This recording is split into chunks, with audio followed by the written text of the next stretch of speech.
Alguma pergunta? Teve um intervalo da CPI que... Fale pertinho do microfone. É que o microfone está desligado. Não, tá... Luciano, a minha pergunta é que quando teve o intervalo da CPI com aquela crisezinha com o seu advogado, o circuito interno da CPI continuou gravando o senhor conversando com o senador Renan num clima amistoso. Eu queria entender o que foi conversado ali naquele momento. Muito legal. Eu tenho pregado que nós podemos ser concorrente de ideias, mas nós não temos que ser inimigos pessoais. Esse país é um país maravilhoso, de uma dimensão enorme, com uma população enorme. Nós temos que nos unir. Harmonia, bandeira branca, nós temos que pensar agora na economia. Vamos trabalhar. É isso que eu quero. Então eu abracei todos os senadores, não importa do que partido. Aliás, eu praticamente não conheço nenhum daqueles senadores pessoalmente, mas eu fui lá, abracei, chamei.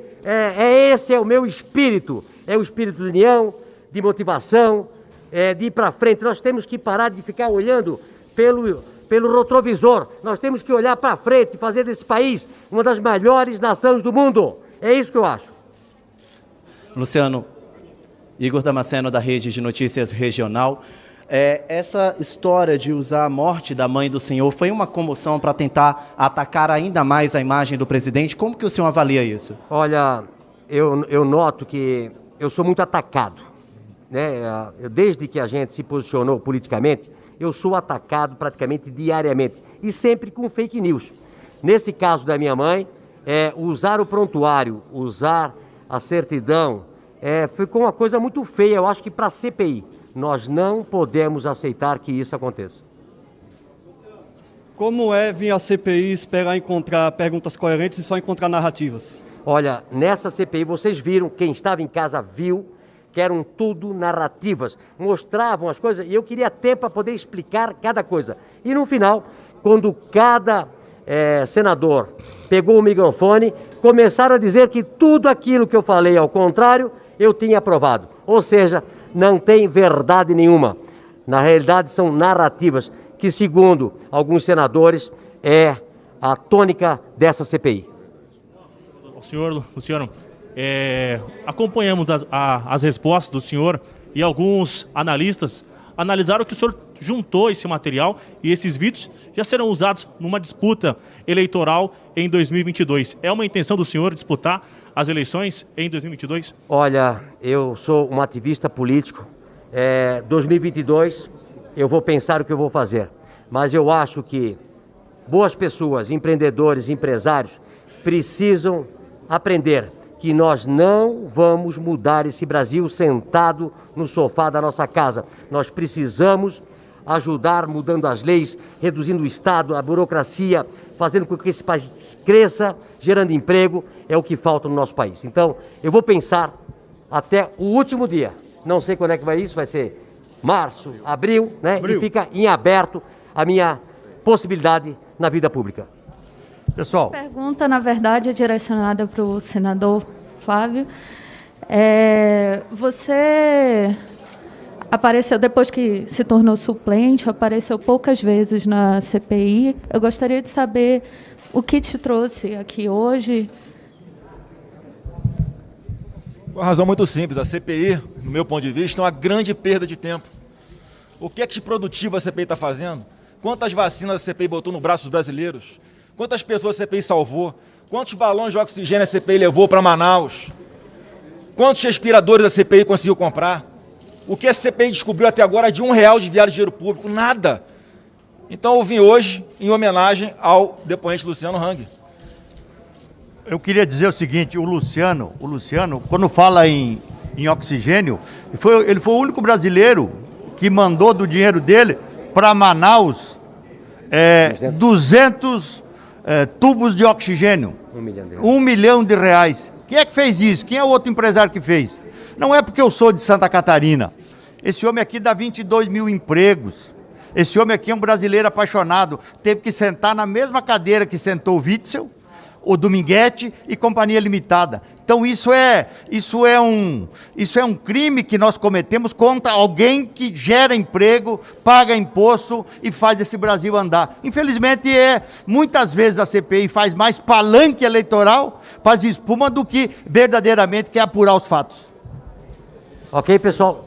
Luciano, uma última pergunta em relação ao atestado de óbito da mãe do senhor, onde primeiro é raro a causa da morte. Como que o senhor justifica isso? O senhor falou lá na CPI, mas fala aqui pra gente também como que o senhor justifica esse erro. Foi um erro médico? O que isso representa? Muito importante.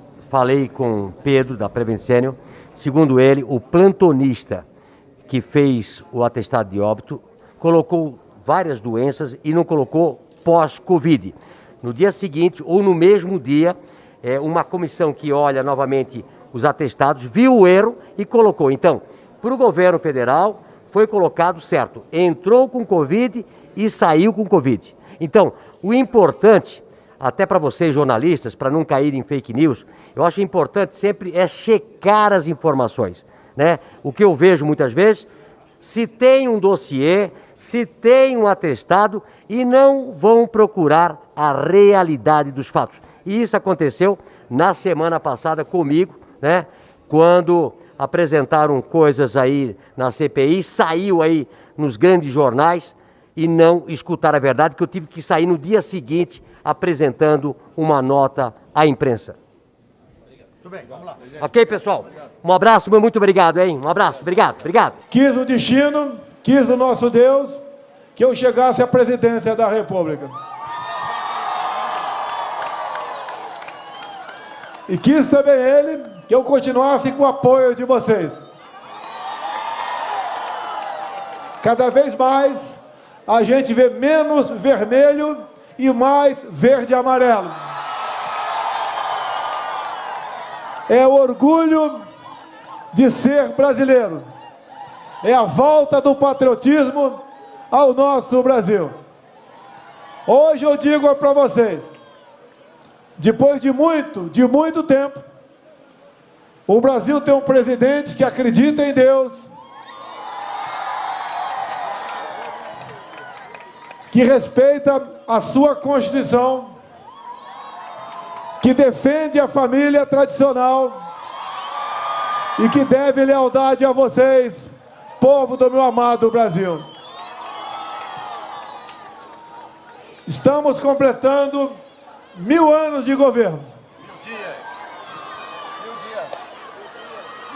1000 anos de governo. 600 anos de pandemia. Aí não. 600 dias de pandemia.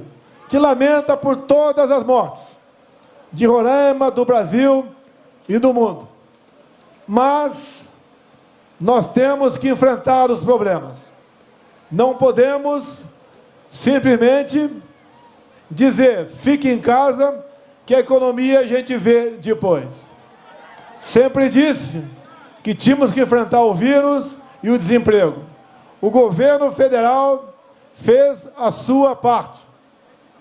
Não deixamos colapsar a nossa economia. Atendemos aos mais necessitados.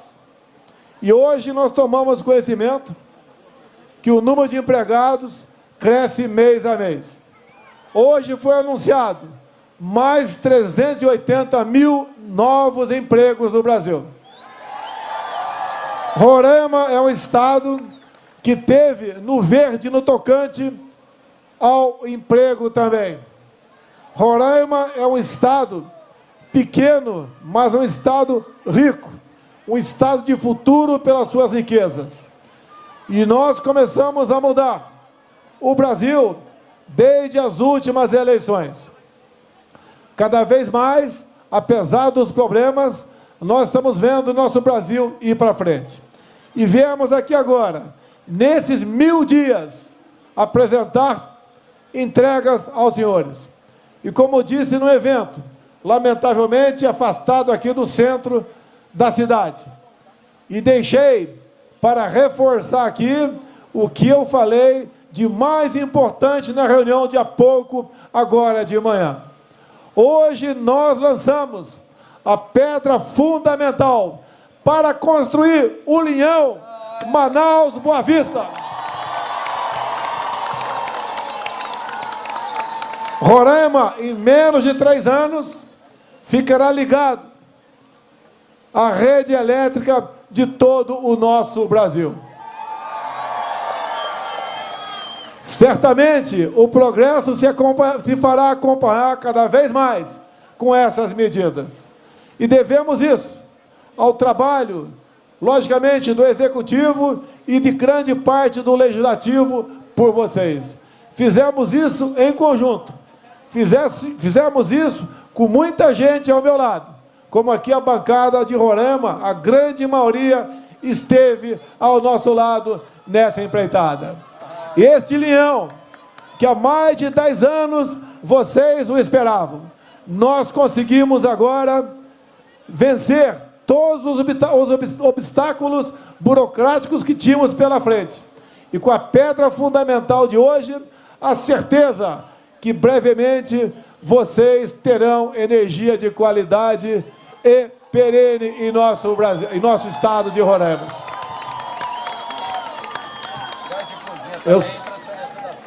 Eu só posso agradecer a Deus pela missão, pela minha vida e por ter um povo maravilhoso que acredita e confia em nosso trabalho. A vocês todos de Roraima, meu muito obrigado mais uma vez. Como acertei agora com o ministro das Minas e Energia, o almirante Bento Albuquerque. Brevemente retornaremos aqui para ver esta obra em andamento.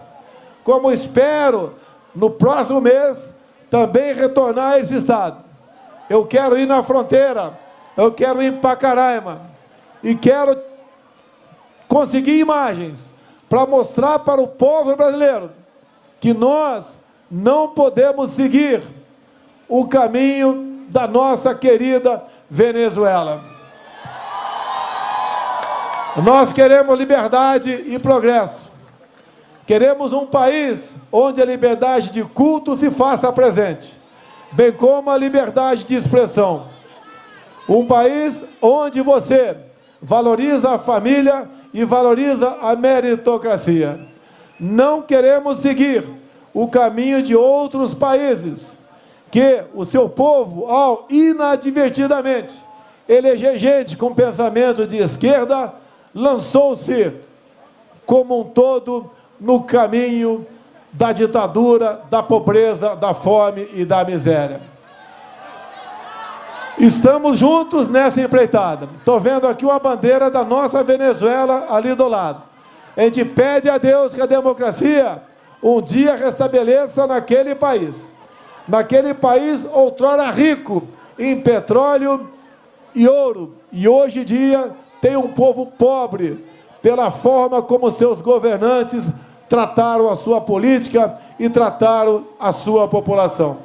Tenho certeza que juntos nós colocaremos o Brasil no local de destaque que ele bem merece. Afinal de contas, essa é a vocação de um povo que acredita em Deus e acredita no seu potencial. Muito obrigado a todos vocês. Brasil acima de tudo, Deus acima de todos.